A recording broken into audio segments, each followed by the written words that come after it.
Welcome to Haunting History, the podcast that reaches back into the past for the events that still haunt us today. Tales of true crime, mystery, and the macabre. And when we're lucky, the stories were history and the people who lived it and the paranormal meet. Now, who doesn't love a good ghost story, right?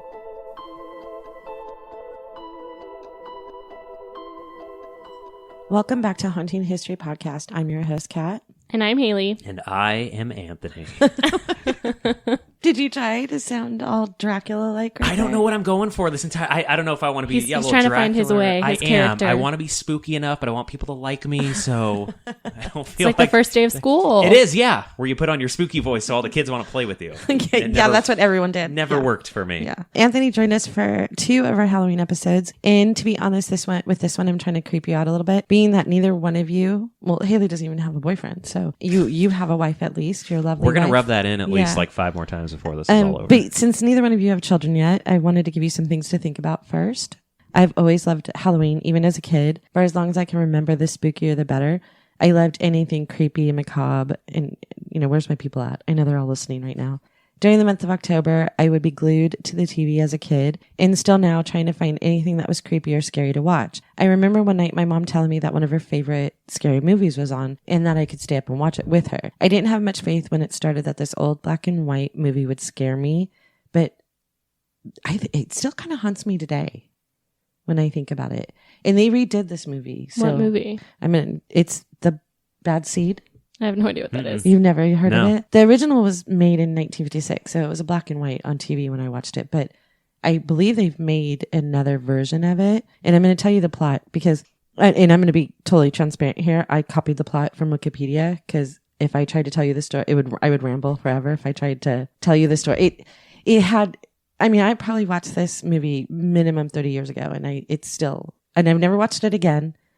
And it still has that much of an imprint on me. It was that. I was say, that's scary that it was that long ago. It was so creepy. And you still It was so creepy. And it's funny because it wasn't really a Halloween movie, but that's how creepy it was. Then let me tell you what it was about.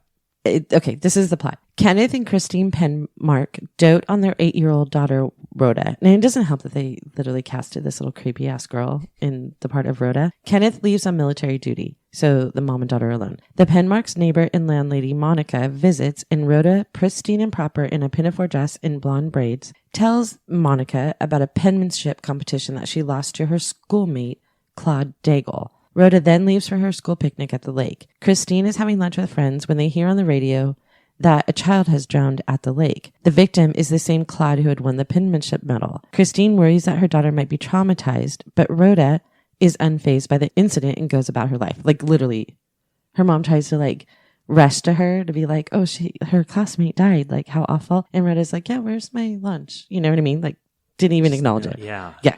This is creepy kid. Miss Fern visits, which is Rhoda's teacher, and tells Christine that Rhoda was the last person to see Claude alive and that she had been seen grabbing at Claude's medal. She hints that Rhoda might have had a connection to the boy's death and adds that she's not welcome at school the next year. So the teacher's creeped out by this girl too, right? Mr. and Mrs. Daigle barge in. Mrs. Daigle is distraught and drunk and accuses Rhoda's teacher of knowing something that she's not telling them. When Christine finds a medal in Rhoda's room, she demands an explanation. Rhoda lies that Claude let her have it.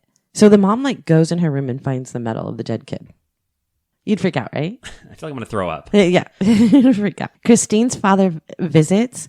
Rhoda's grandfather visits, and this is the best part. Haunted by confusing members of her own childhood, Christine talks to her dad and he reveals to her that he's not her biological parent, that she's adopted. And get this. Upset by this revelation, Christine is horrified to learn that she's actually the daughter of a notorious serial killer. Of course she is. She is. Okay, so then, just wait. Christine catches Rhoda trying to dispose of her tap shoes in the household incinerator. This is back in the days when they had incinerators. And realizes that Rhoda must have hit Claude with her shoes. So not only did this little girl kill him, she killed him with her shoes and then is trying to destroy the evidence.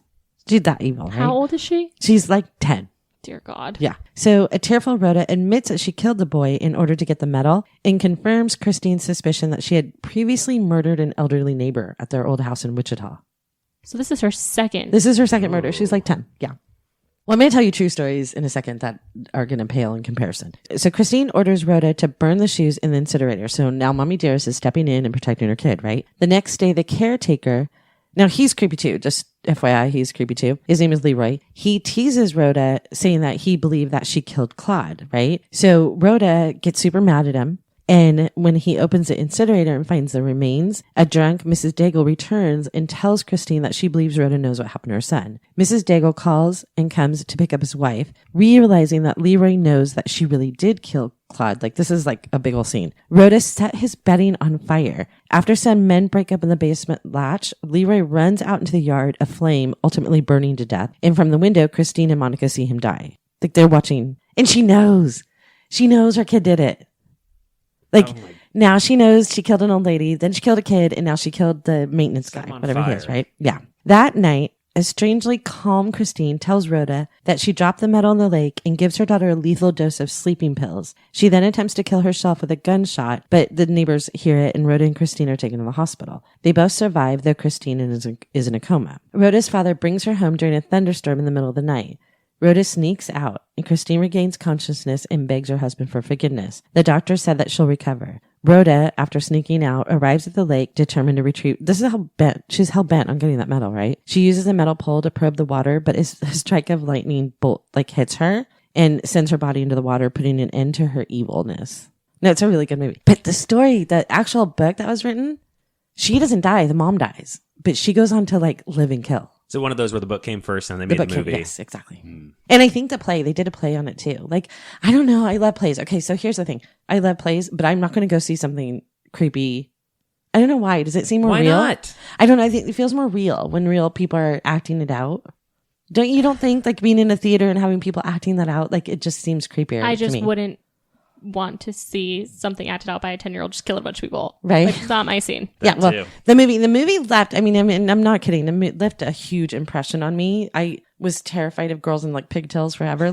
It made you think about your friends at school. Are they normal or are they killing people behind your back? It stuck with me. How old were you when you saw it? I'm maybe 10. Maybe. So you were around the age of the little girl. Yeah. And so that's why you're thinking the rest of your classmates. Yeah, they could all be little. You could have gone to school with Rhoda. Yeah, I don't even know. So yeah, that movie. Best if you can watch it, if you can find it. It's probably on Netflix or something. I'll jump right on it. No, you should. You should go to the Cosmopolitan Hotel and watch that on Netflix. Stream the movie while we're there. Yeah. It's a great date night. It's a good thing to do. That movie, book, and screenplay don't compare in real life to stories of actual child killers. Jesse Pomeroy was one of those kids. As a child, Jesse was teased for a deformity on his face. There was something, I can't really understand it, and it was too old to find pictures in the 1870s, but it had something to do with the skin grew over his eyes or something. I don't know. It had something to do with his eyes, but he had a deformity in his face. He had an alcoholic father who was very abusive, and Jesse just didn't have much regard for life. He was picked on all the time. In 1871, reports of boys being assaulted and tortured began to surface in the town that he lived in. The attacks, sadistic in nature, he would lure the young boys away with the promise of candy and money, and once alone, he would force them to strip, and then he would beat and whip them until they were close to death. As time went on, his evilness increased. He started to use knives and pins on their unconscious bodies and slash and slit their faces, basically trying to create the same deformity that he had. Ultimately, he sexually assaulted them also. His mom, and this is the creepiest part. Okay, I don't even know how to say that. It's creepy enough alone that this little boy, he was maybe 10, killing other little boys. But for some reason, it strikes home, or something that creeps me out more, is his mom began to think that she began to suspect that he was involved. And instead of telling anyone, she just moved him to another town. I don't have kids, and whatever, you love them the most in the world. I don't know, but I still wouldn't. You do. I'm just informing you. Yes, you do. Okay, whatever. Not personal experience, but I don't know if I could be love you so much, but let's go to Newtown for you to kill people. Yeah, she moved him to another city just because. I maybe too. Okay, let's give her the benefit of the doubt. She suspected that he was doing it, so she figured if they moved, she would know for sure. No, you don't. You don't test out your theory on new people in Newtown. Since it was her son, she wanted to protect him. She didn't want him to get in trouble or anything. So let me just send you off and go live life somewhere else. But no, you need to be a sensible human being and how about at least have a conversation with your son? Hey, we don't know. Don't we don't know. kill People. She could have. Hey, Hey, here's the thing. Don't kill people. Clean your room and stop killing people. Yeah. It's that easy. Or you will be grounded. That's it. Like, we could have put rules on it, you know? It could have been stopped. So instead of having this, conversation from the two childless people in the room, whose advice I feel would be great parenting. No one should take. Instead of doing that, she just moved to another town, kind of trying to figure out if it was him or not. And then, of course, in the new town that they lived in, the attacks started there and stopped in the old town. We're all shocked. Yeah, right. The attack started again, and one boy, Robert Gould, who was found tied to a telephone pole, was able to describe his attacker, explaining the deformity, which kind of just confirmed for a fact who was doing it. Jesse was put away in a reformatory until he was 15. It wasn't really that long. His protective mother, she literally did everything she could to get him out of the reformatory. Some say that she even resorted to basically sleeping with government agents, trying to get her murdering son out of prison, reformatory. When he was finally released, she started her own business. She had left the abusive husband, or maybe blaming him. I don't know. She started her own business as a dressmaker and got her own place to live. So when he got out, he was living with her, and a 9-year-old girl went missing. The last place that she had been seen was the store where Jesse worked at. And later, after he was arrested again, and it was this huge thing, she had moved out of her dressmaking shop, and they found the little girl's remains in the basement of the dressmaking shop. He finally confessed to the murder, saying he couldn't help it. Later in life, he would amend his confession and alternately maintain his innocence, and claimed insanity, and then said he wasn't scared, wasn't crazy, and he didn't do it, and then he did do it, but he was insane. Initially sentenced to death by hanging, he was saved when a governor refused to sign the death warrant for the teenage boy. So instead, he spent the rest of his life in prison, ultimately dying of natural causes at a hospital for the criminally insane at the age of 71. Well, he was in there for a while. He was in there his whole life, 14 to 15 to basically 10 to 71. Wow.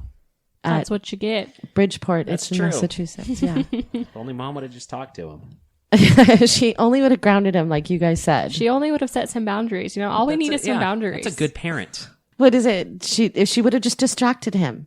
Yeah. It would have been completely fine. Like, here's a Give baseball the boy bat. an iPad, Yeah. Solves all Although our I think problems. back then, I don't know how well the iPads worked. Yeah, I don't know. A court order that permanently protects the identity of someone is known as a Mary Bell order. Why Mary Bell? I'll tell you why. Mary Flora Bell was born in 1957. Now, this wasn't that long ago, 1957, when you really think about it. She was born to a 17-year-old prostitute by the name of Betty. Growing up, she was sexually abused. Now, and they say they believe that sexual abuse started as early as 3 or 4. She's a baby. She was a baby. That's gross. Yeah, and they said that her mom would use her sexually with her Johns. She would prostitute out her 4-year-old daughter. No one can see your face. No one can see.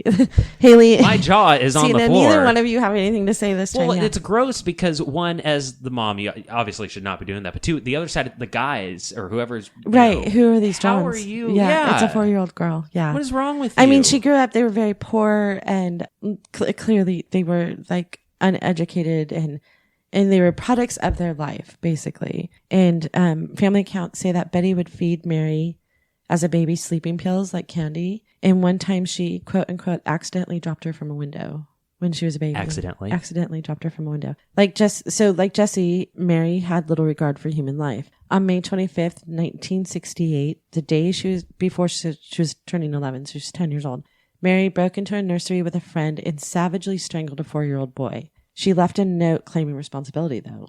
Like she said, I did this. Hey, it was me. Yeah. And then the police dismissed it as a prank. They thought that the note was a prank. Not the death of the baby, obviously. But they thought the note saying, hey, I did it was a prank. They thought that was a prank. And the thing is, it's a very, very, very, very poor neighborhood. And to be honest, the police probably just didn't pay that much attention. Probably not. The boy that she strangled was also an orphan. So it wasn't like there was any family fighting to find out what happened. So she's 10, right, when this happens. Just a couple months later, she turned 11 the next month. And then a couple months later, she went with the same friend to the same nursery, this orphanage place, and strangled another boy named Brian Howe. And this time, though, she strangled him and then left. And then she went back and used a pair of scissors and carved an M on his stomach mutilated his genitals, scratched his legs, and cut off all his hair. Like, she went back. How fucked up is that little girl? That's just straight up sick. Like, Just, I'm listening to you say this, and I can't even yeah. believe that another human would do this to another To human. a baby, yeah. To a baby, yeah. She's only 10. She was finally acquitted of manslaughter. She was acquitted of manslaughter on the grounds of this legal mumbo jumbo bullshit called diminished responsibility. Some of the psychiatrics that had interviewed her and talked to her believe that the fall she took as a child at the hands of her mother damaged her prefrontal cortex, which is the area that voluntary movements and decision making are done. And they said that she didn't basically know what she was doing. But that seems awfully planned out, that she would kill this baby, kill two babies, let's say two. And then the second one, she left, came back, and carved her initials. Yeah, there's a little more. She knows what she's doing. She knows what she's doing, yeah. The law named after her has ultimately protected her and her daughter today. She ended up getting out of prison at 23, I think. Had a daughter, and if you're interested in more about this case in general, I mean, it kind of goes on for a while. There's a woman who wrote a book. Her name's Geddes Sereny. And she wrote a book called The Case of Mary Bell, and I'll link it on her episode page. The press and stuff were fascinated by her, of course, because they like anything sensational back then as they do now. And she wanted to be protected. So, like, it's why, like, juveniles nowadays, their files are locked. You can't access them. But she was able to, like, even change her name and her daughter's name, and there was no way that anybody would find out what it... So she could go on and live her life. She killed 2 babies.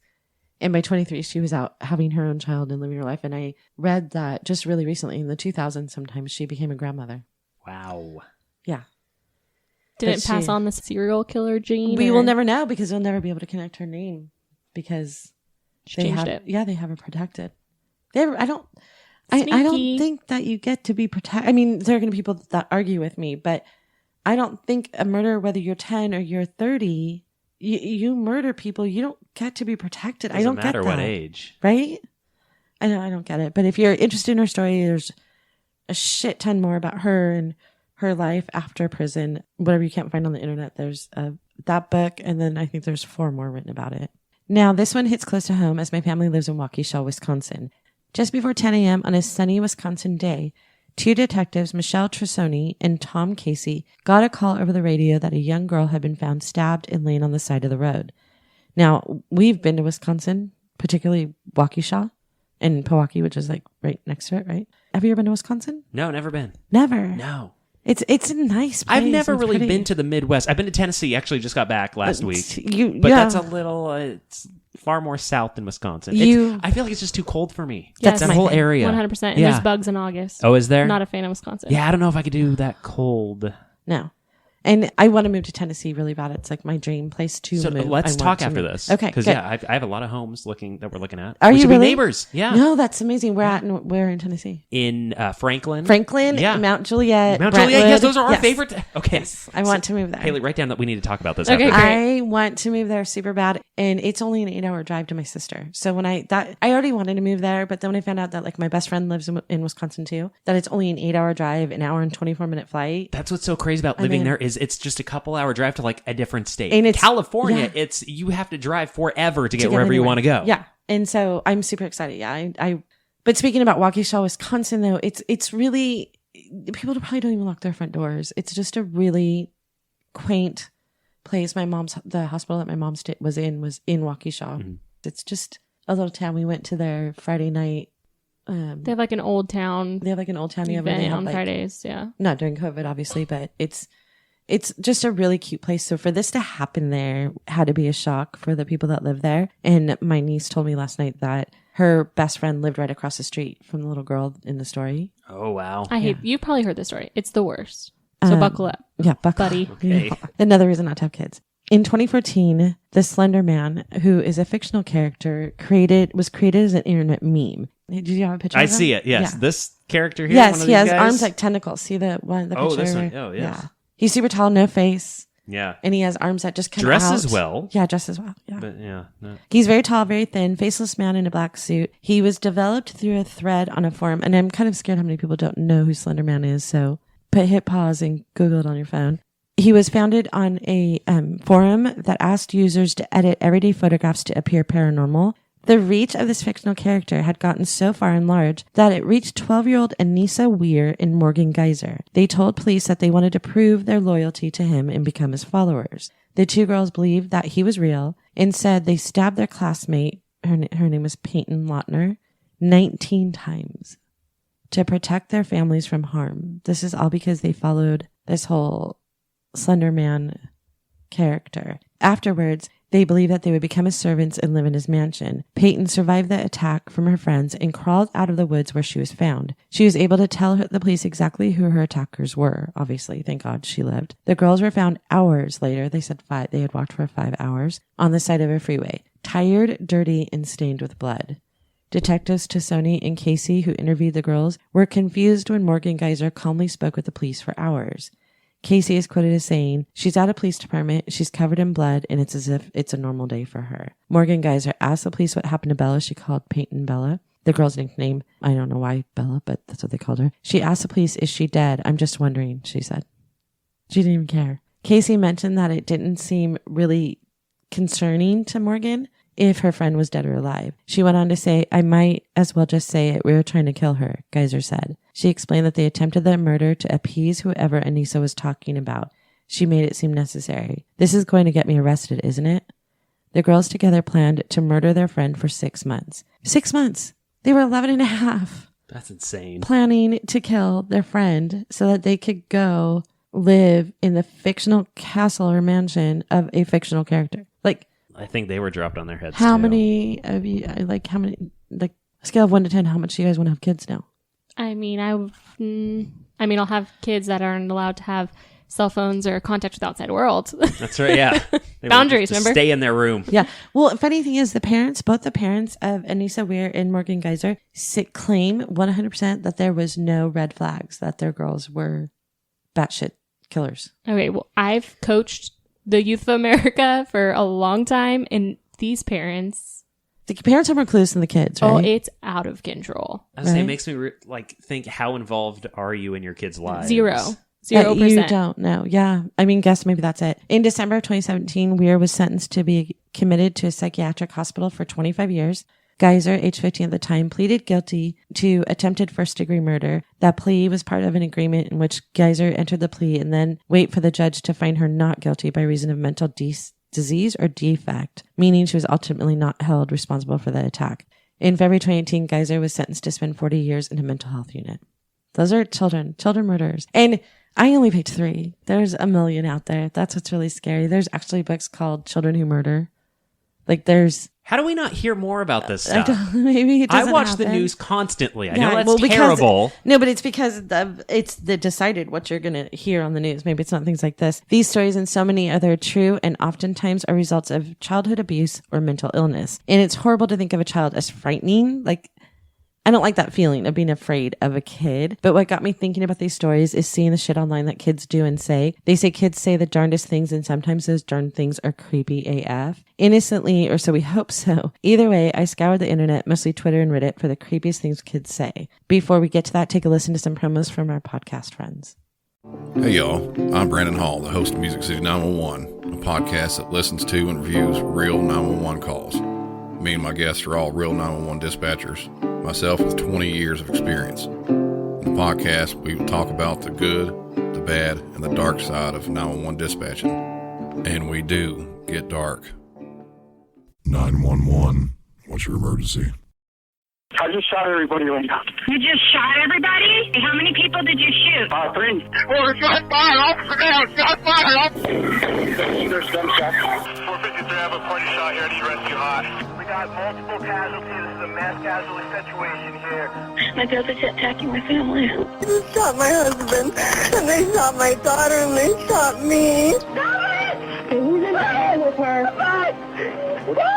Yes, Goldie.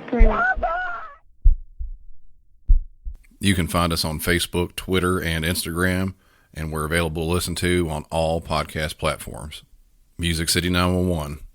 Real 911 calls, real 911 dispatchers. I'm Eve Lazarus, and I'm excited to introduce you to my new podcast, Cold Case Canada.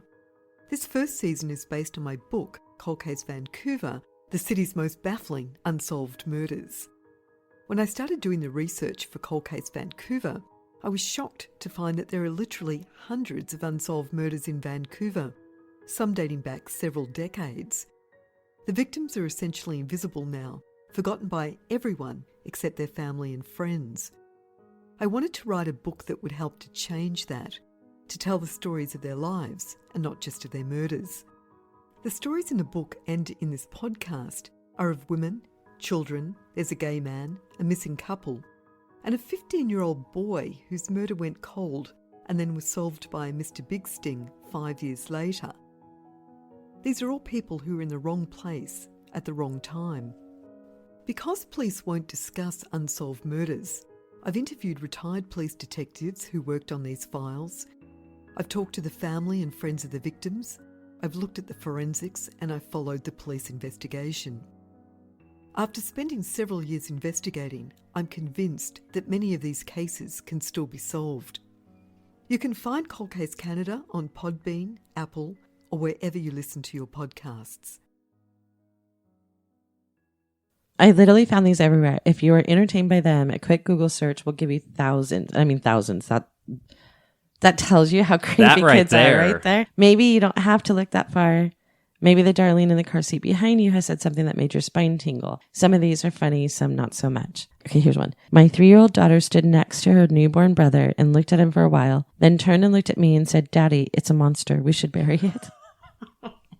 I shouldn't laugh. I shouldn't laugh. I mean, would you laugh if it was your kid that said that? You'd be like, let's go up. I would laugh if she stopped at monster. Daddy, it's a monster. Right. Haha. Okay. Not we should bury it. That like takes it to a whole new level. Okay. That's the kid you drop off at the fire station, whether they're 4 or 15. You're like, are you still taking kids? It's yours now. Yeah. Go ahead, Haley. My 3-year-old niece told my wife to dance in the middle of the room while she hid in the closet, watching through the crack in the door. That one was hard to even get through. But like the thing about the kids saying this stuff is like, where'd you get it from? Right? Like where? Like it comes from somewhere. Well, and so that's like, is someone watching you from the crack in a door? Like, right. What's going on? Yeah, that's odd. Go ahead, Anthony. When my little sister was younger, she used to walk around the house with a picture frame with a picture of my great-grandpa in her hands, crying and saying, "I miss you, Harvey." Harvey had died before I was even born. Other than this common occurrence, my mom told me that she would constantly say things that my great-grandma Lucy would say. Right there. That's like, right? I have goosebumps. Do you really? Yeah, stuff like that before like someone was even born to know the whole reincarnation. Yeah. I'm fascinated by that though. That's on Haley's top 10 of fascinations, like UFOs and kids talking about being reincarnated. Ooh, I want to talk UFOs later. Oh, because I have a lot of theories on UFOs. Love lots of UFOs. Yeah. I'm terrible because my husband will like see something in the backyard because I don't know, when you you came in, our view is. I didn't get the tour yet. Oh, our view. I jumped right in here ready to get down to business. Like, I'm like, hey, let's do this. I know how to do this. We have this amazing view. So like we have this view of the sky and like every other night he's like, what the hell's that? And he will tell me like, babe, come look at this. And I'm like, nope, can't. Like I'll look down. I can't. I don't want to know if aliens are amongst us or they're flying around our skies. Be safe, whatever. Blessed be you, whatever. I don't want to fucking see you. I don't want to know that you're here. Just the thought. No, I don't know. Look, we have 3 months left of 2020. Yeah, if it's going to happen. It's going to happen. It's within these next creeping up couple on of us. months. It really is. I know. Go ahead, Anthony. You do the next one. Mommy, the very big man with big yellow eyes is looking at you. I look. Nothing. I tell her there is no man and he is make-believe. My son laughs. Oh, he's hiding now. 2 minutes later, "Oh no, Mommy, you made him very mad. Now he says he will come when you are sleeping." Little asshole. Get out of the house, you stupid kid. No, that's not okay. That one's That's not okay. No. That one and no. I didn't want to talk about it. Nope. This one, when my son was young, he came and climbed into bed with us crying. I asked him what was wrong. He said the big fat man with a bloody hole in his head kept trying to open his window. Okay. Nope. That's when you move. That's when you go to Tennessee. You seriously, I just don't know what. View or no view, I'm out. That's it. What, like realistically though, what do you say to your kid when they say something like that too? I think you just start crying. Like certain things, like you don't have to be a parent anymore. You could literally just lose your shit and all's forgiven. Like, go ahead, do the next one, Hayden. Scary. This one's funny though. When my sister was 4, she walked by my bed and saw scissors. She stopped, looked back at them, and then said, I could chop your head off with these. Good night. Sweet dreams. Ew. See, either you love that kid or you just freaking just make sure her door's locked when you go to bed at night. Like one or the other. Bolted closed. Yeah. My daughter and I went for a walk through a cemetery while we waited for my son to finish his piano lessons next door. She stopped dead in the middle of the graveyard, pointed at a grave, spaced out, and said, "This is where you're going to sleep forever." For little shithead had forever. This is where you're going to sleep. That's terrible. Forever. I mean, they're not wrong. Like, seriously. Eventually, one day you will be there forever. Smart But kid. I think someone would forgive you if you went to the fire department and said, "Here, just keep them." Like, I'm not. No. You'd play hot potato with that You have kid. no Nobody would idea want to what take it. he just freaking said to me, lady. Like, just take him. Yeah. Ew. Go. I walked into the bathroom to get my 4-year-old out of the bath, and she quietly said, "Mom, all of my toys are dead. I held them under the water, and now they're dead." She then whispered over and over again, "Dead in the water, dead in the water, dead in the water." That's not okay. No, that's not one's bad. That one's. But that's like another thing where I'm like, where did you get that from? How do you know that if you go underwater, you're going to die?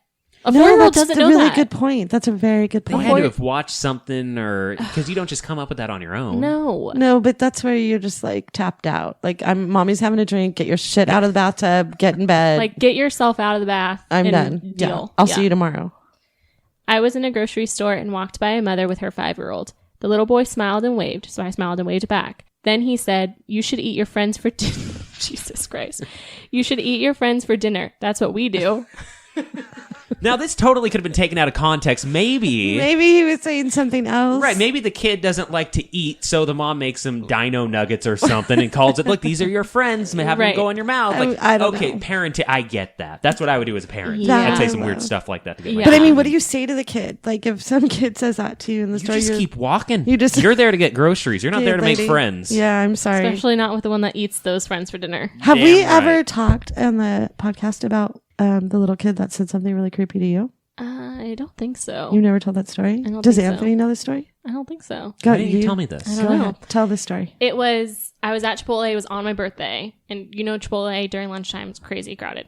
So I go through the line, get my burrito bowl, whatever, and I start to leave and I realize I forgot a fork. So I'm like, do I go back? Do I get the fork? Do I just get one at home? Like, I don't want to deal with the crowd. I decided, wrong decision, to go back and get a fork. And as I'm grabbing it, this little kid runs up to me and he looks me dead in the eyeballs. It's my birthday. I'm at Chipotle. He looks me dead in the eyeballs and says, "She wanted me to tell you happy birthday." And I was like, huh? Like, what? Like, I didn't even register what he was saying to me at first. And then the dad comes running up behind him. Like, it's like he does this all the time. Like, the dad's like, "Oh, I'm so sorry." He just like says the craziest things. Like, it's like ushering him away. Like, "Don't talk to my kid. You're going to think he's crazy." And I like was so stunned. I couldn't even get words together to be like, who says happy birthday? Like, it was so insane. And he just, I don't know how to, he looked me. Because he said repeated it twice. Yeah, I think so. But he said it like he had a business to tell me that. And then he was like off in La La Land again. He came up to me so matter of fact. She says happy birthday. And then you could tell like his wheels stopped turning and he was just thinking about other things. Like, just didn't care. The fact that he said the words "happy birthday." She says Right. happy birthday. If he were to come and say, she says blah, blah, blah, whatever. Cute shirt. Fine. Yeah, I'd be like, that's yeah, not okay, I know. little weirdo, But, like, get out of here. Yeah. The fact that he said happy birthday. On my birthday. And my mom had just passed away just a few months before that. And on your birthday, the first phone call that you get on your birthday, anybody in my family, is my mom. Mm-hmm. Doesn't matter who you are. First phone call on your birthday is from my mom. I wasn't wearing like a birthday sash. No one else knew it was my birthday. Yeah. So that's who the she was. Yeah, that's Wild. Crazy, huh? And the dad was concerned that I was going to like think it was weird. And obviously I thought it was weird, but I was also like, tell me more. But Right. the dad ran up behind him and was like, "Oh, so sorry." Like, he just And says you the didn't know these craziest people. things. You know the No. kid didn't know the No. dad. No. And then No when she idea. got outside, they were gone. And I believe in that kind of stuff right That's there. crazy. Where that's one of She those- called me. She didn't even start driving. She called me before she even left the parking lot. And I had to have stood in the middle of Chipotle for like 5 minutes after and being like, "What?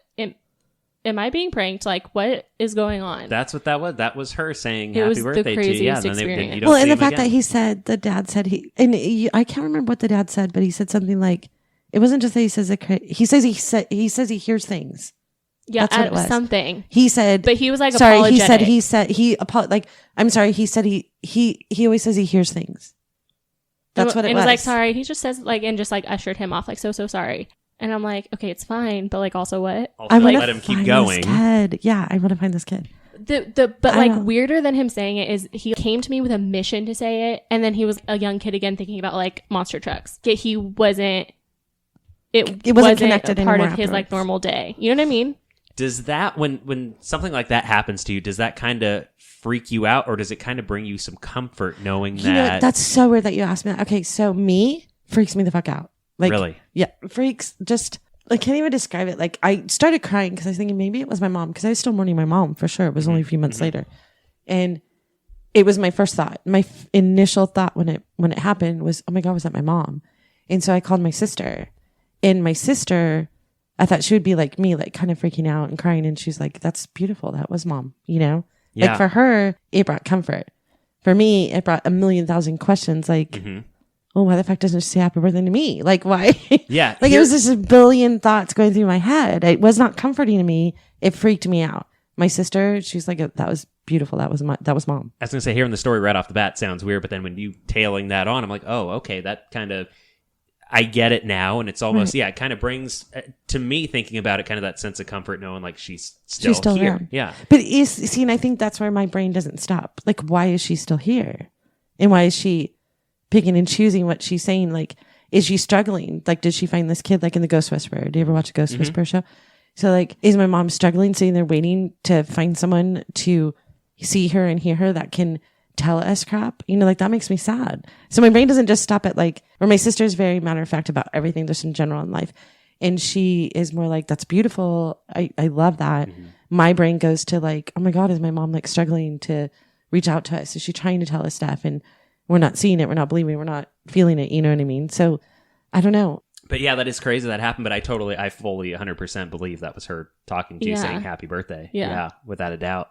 The next one is the other morning I woke to my head in my 2-year-old's lap. He was stroking my face and hair and smiled at me. I said, "Good morning, baby boy." And he smiled and said, just a kiss goodbye, mommy. I woke up pretty quickly after that. Just a kiss goodbye. That is one thing, like I have to say, like out of the 3 of you kids, I don't think you've ever said creepy shit. Like we have a friend whose kid says creepy shit. I don't think my kids ever did that, but I do know one night Cameron said goodbye instead of good night. And Dad and I freaked out so bad neither one of us went to sleep. We're like, who's dying? Yeah. Me, you, him? Like we pinched him all night to make sure he was still alive.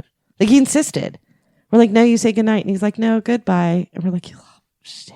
We never, I swear to God, we didn't sleep that night. I wouldn't either. Something out of the blue like that. Normally it's good night, but you're and getting why the hell goodbye. why are you insisting? Like he was just an asshole, I think. I'm not certain. But to mess with he just wanted to mess with you. He probably did. He was maybe like 4 or 5, but I know very clearly we did not sleep. Go ahead, Anthony.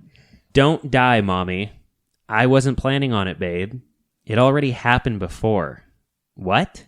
Before you were my mommy. That's the reincarnated thing. That's right down Isn't your that alley so right there. fascinating? Yeah. I mean, Because he says it's already happened before. The past life, man, comes back. You do the next one, Haley. I was with my sister, her husband, and their 2-year-old daughter. We were talking about loved ones that had recently passed. My father had died sometime recently. My brother-in-law went and grabbed a picture of his mother, who had died in a car crash when he was 6, to show me. When my niece saw the picture, though, she started laughing. We asked her what was so funny, and she looked at us and said, "That's my special friend who sings to me." She sees dead people. Yep. See, you're okay with that if it's a little kid, but if it's an adult, you're not buying it. No, I'm not. I don't know. I teeter on the line. It's I don't know what to tell arbitrary. You just pick and choose. Go ahead, Anthony. Walking past an old cemetery, my then 3-year-old son casually said, "My brother is in there." When I reminded him that he didn't have a brother, he said, "No, mama, from before, when the other lady was my mama." Oh my God. Don't you love these though? Like, is it confirming something, or is it confirming that kids are jackasses? Like, are they all just trying to creep us the fuck out? I can't see a kid I don't know. making that up, trying to creep us Like, out he with was something like that. Like, it serious. sounds like a pretty stern, just that line right there, when the other lady was my mommy. What kid says that? I don't know. Like, I would so do one of those like past life regressions or whatever, where like there's people who specialize in figuring out what your past life was. I would so do that. You would do that now, or you're saying if your kid said something creepy as fuck? I would do it now, but then I would probably also drag my kid there if he was saying creepy stuff like that. I'd be like, you know what? Let's figure this out. That would be insane. But they do. They say kids can, like, will recognize the type of plane for a plane that they've never seen before, or recognize a person, or know things like that they could not possibly have learned at their age. But they say it happens to young kids because it's closer to your past life. Well, like you were we just reborn. Yeah. Right before the story, we were talking about how, like, they say there's a veil between this world and the other world. And when you're a kid, the veil's not solid yet. It's just a veil. And they still feel and know things from the past. And who knows? Who knows? This one, go ahead, Anthony, you do this one. My sister got hit by a drunk driver in April, and it totaled her car. She had my 4-year-old nephew and my infant niece with her. When my mom arrived at the hospital, my nephew asked her if he would thank the big guys. What big guys, Caden? Grammy, the big guys that were in the car with me when it got loud and scary. They hugged me with their arms and kept me safe. Even the insurance adjuster cannot explain how either child escaped with not a scratch. Right? That's angels. That's without a doubt, that's angels. That's You have somebody looking out for you. That's amazing. I love that. I mean, you see all these like different stories. I recently had a friend whose sister was involved in a huge car crash, and like the car had rolled, and it's like there was no top left of the car, and everybody made it out alive. They were in the hospital, but they came out. They came out of it. They were alive. They were good. So you think someone like? Oh, I think without it. I mean, looking at the photos of that, you sit there and think, how do you survive that? If nothing. Who died in that car? Yeah. Like nobody. See, and then my brain starts thinking like, who are your angels? Are your angels people you know? Like, is it my mom and my dad, or is it complete strangers? Random? Yeah, I don't know. Yeah, I think people say how like guardian angels are just assigned to you. Mm-hmm. There's a whole world out there that people like dive into stuff like that. It's all very interesting. They said that you have angel guides, or you have, what do they call? Are they called angel guides or something else? I think that's the same as like a guardian angel, right? I don't know. I'm curious if it's, I don't know. I have a friend that sees the same sequence of numbers all the time. And he looked into it one time, and it like had said that those are your numbers. So when you see those things, pay attention. Yeah, to pay attention, because there's something that someone's trying to tell you. Your like spirit guides are trying to tell you something. Ooh. And so wait, okay, so shit, we have a lot of people around us. We have spirit guides, guardian angels, and then the spirit guide, the spirit guides, guardian angels, and like your family who's kicked the bucket. Mm-hmm. It's a lot of people. And aliens. And UFOs. I don't want to talk about the alien thing. I'm about ready to get beamed up and taken to a different planet. I mean, glad. Yeah, let me pack my open stuff. To it. Let me try something else somewhere. Yeah, somewhere else. If the aliens are listening, I am ready. Yeah, just want to let you know. Take her first, and then she'll tell me how it is, let us know how it is. And then we'll go. I'll let you all know how it goes. Halloween time is the best time to scare yourself. Like Jack Skellington says, just because I can't see it, it doesn't mean I can't believe it. Thank you for listening to this episode of Haunting History Podcast. We love hearing from you, so be sure to follow and comment on Facebook and Instagram and Twitter at Haunting History Podcast. And don't forget to subscribe, rate, and review wherever you listen to all your favorites. Visit our website at hauntinghistorypodcast.com for more information on each episode and links to our Patreon page and all our social media platforms. Until next time, I'm Kat. I'm Haley. And remember, the living are far scarier than any ghost.